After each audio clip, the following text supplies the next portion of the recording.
The trader you become. Trading more isn't deliberate practice. Have you ever finished a trading day? Feeling busy? Feeling mentally exhausted? Feeling like you spent hours in front of the charts? And yet, when you sat down to review the day, you could barely remember why you entered some of your trades?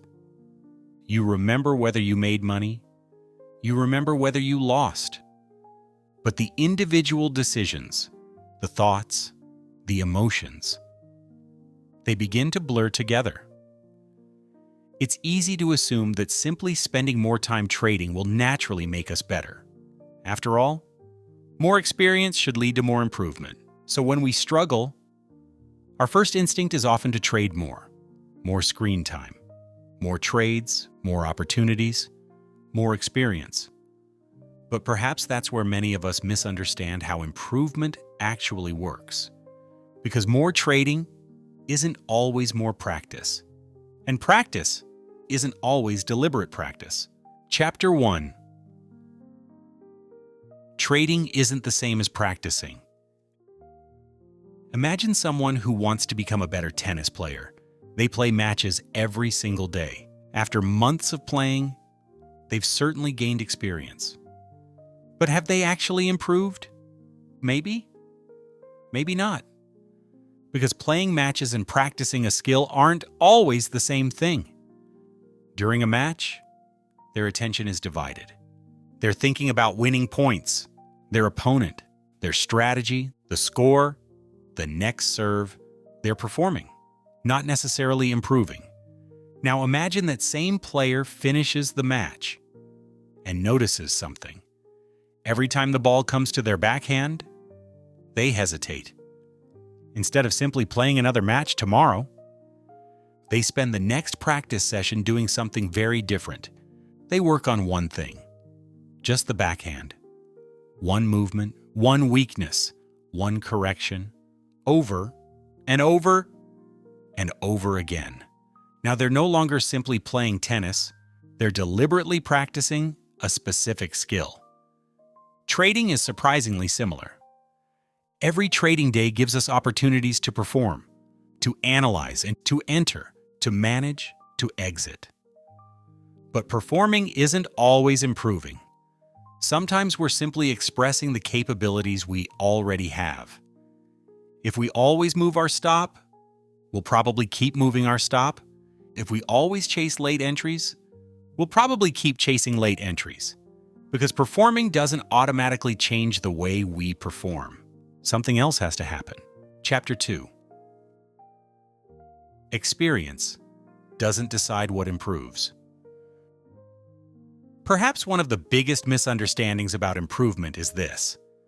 Many of us assume experience is the teacher. Trade enough, and eventually discipline will come. Trade enough, and eventually patience will come. Trade enough, and eventually we'll stop making the same mistakes. But experience itself doesn't decide what improves. Imagine two traders. Both place a stop loss. As price approaches the stop, both feel uncomfortable. The first trader moves the stop. The second trader leaves it where it is. Both just gained experience. But did they practice the same thing? Not at all. The first trader practiced avoiding the discomfort of accepting a loss. The second trader practiced accepting the uncertainty that was already part of the trade. The market didn't decide what they practiced, their response did. That's why repetition alone isn't enough. Every repeated behavior becomes easier to repeat again. Every time we widen a stop, we're practicing widening the stop. Every time we chase, because we're afraid of missing the move, we're practicing reacting to fear. Every time we overtrade after a losing trade, we're practicing looking for emotional relief. Whether we realize it or not, we're always practicing something. The question isn't whether we're practicing. The question is, what are we practicing? Chapter 3. The problem with practicing everything. This is where many traders unintentionally make improvement much more difficult. When we recognize our weaknesses, our first instinct is often to fix everything. Better entries, better exits, better stop loss, better trade management, better psychology, better risk management, better patience, better discipline, everything. It sounds productive. But something interesting happens. The more things we try to improve at once, the less attention we can give to any one of them. And attention matters, because improvement requires attention. Imagine trying to observe 10 different habits across 20 different trades, while the market is moving, while emotions are changing, while new opportunities continue appearing. By the end of the day, what do we often remember? Usually the outcome, whether we made money, whether we lost. But many of the individual decisions, the moments that actually mattered, begin to disappear. We may not remember why we entered one trade, what we were thinking before moving a stop, or why another setup suddenly felt impossible to ignore. The experiences happened, but they were never fully examined. Perhaps that's why simply trading more doesn't always create more learning, because learning requires something that becomes increasingly difficult when our attention is scattered. It requires enough attention to observe, to remember, to evaluate, and to correct the behavior we're trying to improve. And perhaps that's where deliberate practice begins, not by doing more, but by giving one capability enough attention to actually change it. Chapter 4. Narrowing the environment. So if trading more isn't necessarily deliberate practice, what is? Perhaps it begins by narrowing the environment. At first, that may sound backwards. Many traders believe becoming better means making trading more difficult, trading every market, every setup, every session, every opportunity. But that's often not how improvement works. Think about how musicians practice. When they struggle with one difficult section, they don't play the entire song over and over again. They isolate the difficult part, slow it down, repeat it, correct it. Only after that becomes comfortable do they return to the full performance. Professional athletes do the same thing. They don't always practice the entire game. Sometimes they isolate one movement, one technique, one weakness, until that movement becomes more reliable. Trading can be approached the same way. Suppose a trader realizes, I keep moving my stop loss. There are two ways to respond. The first is simply hoping tomorrow will be different. The second is designing tomorrow around that one capability. Perhaps that means trading only during one session, trading only one setup, trading only one market, using one position size, following one stop management rule. Not because the trader is avoiding difficult situations, but because unnecessary variables have been removed. The goal today isn't to become better at everything. The goal today is to become better at one thing. That's a very different mindset. Because every decision that isn't part of today's practice becomes a distraction from today's practice. Chapter 5. One capability deserves your full attention. Many traders say, I need to become more disciplined. But discipline is too broad to practice. It's like saying, I want to become better at sports. Where would you even begin? Instead, choose one capability, not 10, one. Perhaps today, it's respecting the original stop loss. Tomorrow, it may be waiting patiently for confirmation before entering. Next week, it may be ending the trading day exactly when planned. One capability, one deliberate repetition. Now something interesting begins to happen. The environment becomes simpler, not because trading has become easier, but because unnecessary variables have been removed.